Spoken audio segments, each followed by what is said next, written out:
लगभग 5000 साल पहले दुनिया की सबसे शानदार और विकसित सभ्यताओं में से एक का जन्म हुआ था, जिसका नाम था इंडस वैली सिविलाइजेशन। यह सभ्यता आज के पाकिस्तान और भारत के कुछ हिस्सों में फैली हुई थी।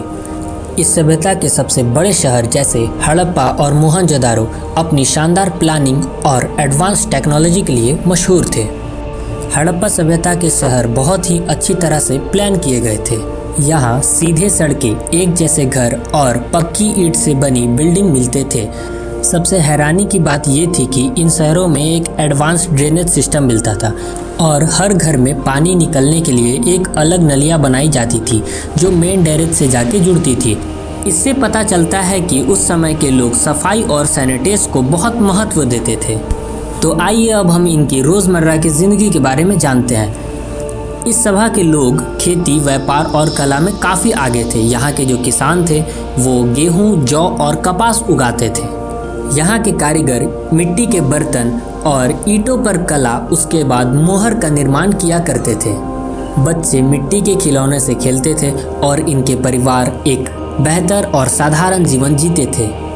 तो चलिए अब हम इनके कुछ व्यापार के बारे में जान लेते हैं। सिंधु घाटी सभ्यता के लोग दूर दूर तक व्यापार करते थे।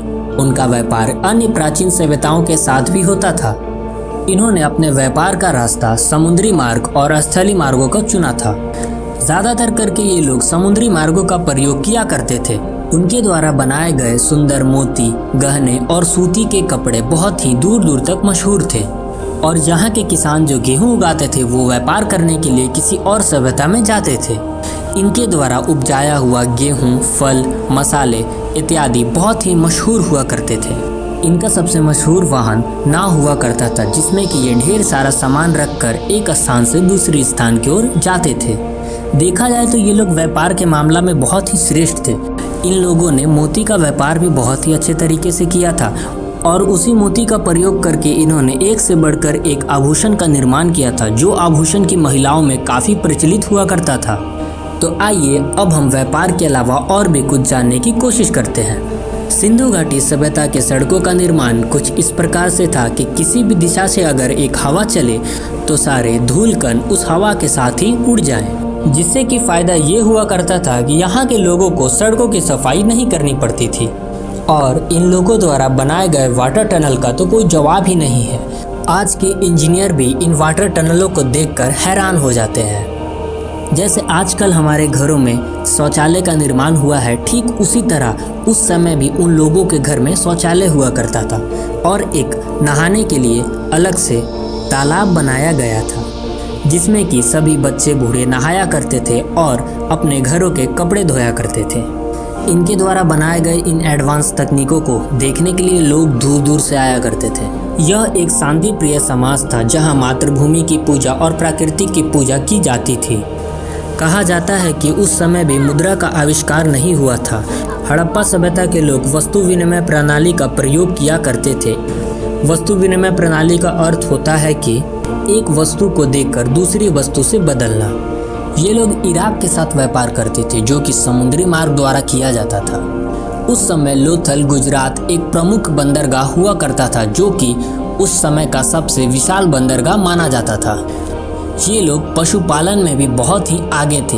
इनके द्वारा पाले गए पशु हैं गाय, बैल, भेड़ और बकरी। माना जाता है यहाँ पर कुबड़ वाला सांड विशेष पूजनीय माना जाता था, जिसकी लोग यहाँ पर पूजा करते थे। ये लोग धार्मिक विश्वास मातृ देवी पर रखते थे। पशुपति शिव, मुहर पर अंकित आकृति, प्राकृतिक वृक्ष, पीपल और पशुओं की पूजा करते थे।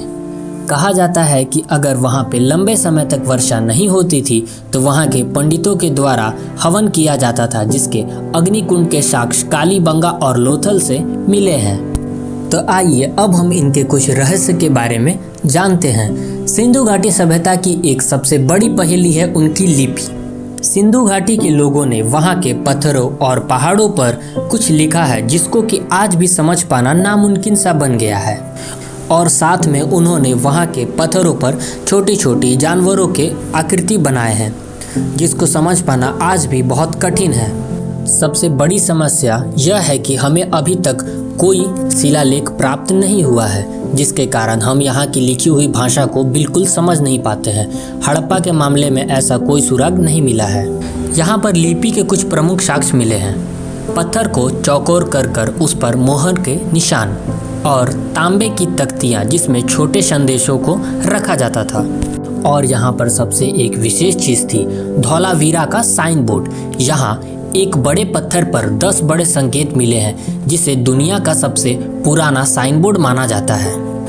एक बहुत ही दिलचस्प से तथ्य यह है, हड़प्पा के लोग बहुत पढ़े लिखे थे, क्योंकि उनके बाट, माप और ईंटों का अनुपात पूरी तरह से सामान्य था। लेकिन उनकी भावनाओं और कहानियों को जानने का एकमात्र रास्ता है कि इस रहस्यमय लिपि को डिकोड करना। लेकिन आज भी इन लिपि को कोई पूरी तरह से समझ नहीं पाया, इसलिए यह सभ्यता आज भी रिसर्चर के लिए एक बड़ा रहस्य बनी हुई है। धीरे धीरे समय बीतता गया और हड़प्पा सभ्यता का अंत हो गया। इस सभ्यता के अंत के बहुत से कारण हो सकते हैं। लगभग 19वीं शताब्दी के आसपास इंडस वैली सिविलाइजेशन धीरे धीरे खत्म होने लगी। इस सभ्यता का अंत का प्रमुख कारण जलवायु परिवर्तन और सूखा को माना जाता है। धीरे धीरे मानसून की दिशा बदल गई, जिससे वर्षा कम होने लगी। वर्षा की कमी के कारण कृषि उपज गिर गई और लोग उन शहरों को छोड़कर अन्य उपजाऊ क्षेत्र जैसे गंगा के मैदानों की ओर पलायन करने लगे। और दूसरा कारण ये भी है नदियों का मार्ग बदलना या सूख जाना, जिससे टेक्टोनिक प्लेट में हलचल के कारण नदियों ने अपना रास्ता बदल लिया, जिससे शहरों को पानी मिलना बंद हो गया, जिसके कारण वहां पर सुखाड़ जैसी आपदा आने लगी। माना जाता है कि प्राचीन नदी सरस्वती के सूखने से इस सभ्यता का एक बड़ा हिस्सा उजड़ गया और इसके पतन का कुछ प्रमुख कारण भी है। भीषण बाढ़, बाहरी आक्रमण, महामारी और अर्थव्यवस्था में असंतुलता। हालांकि इसका असली कारण आज भी एक रहस्य बनकर रह चुका है। हड़प्पा सभ्यता हमें यह बताती है कि हजारों साल पहले भी लोग कितने एडवांस और क्रिएटिव थे। उनके शहर, उनकी कला और उनकी प्लानिंग आज भी दुनिया को हैरान कर देती है और शायद आने वाले समय में नई डिस्कवरी इन पुरानी सभ्यताओं के और भी राज खोल दे।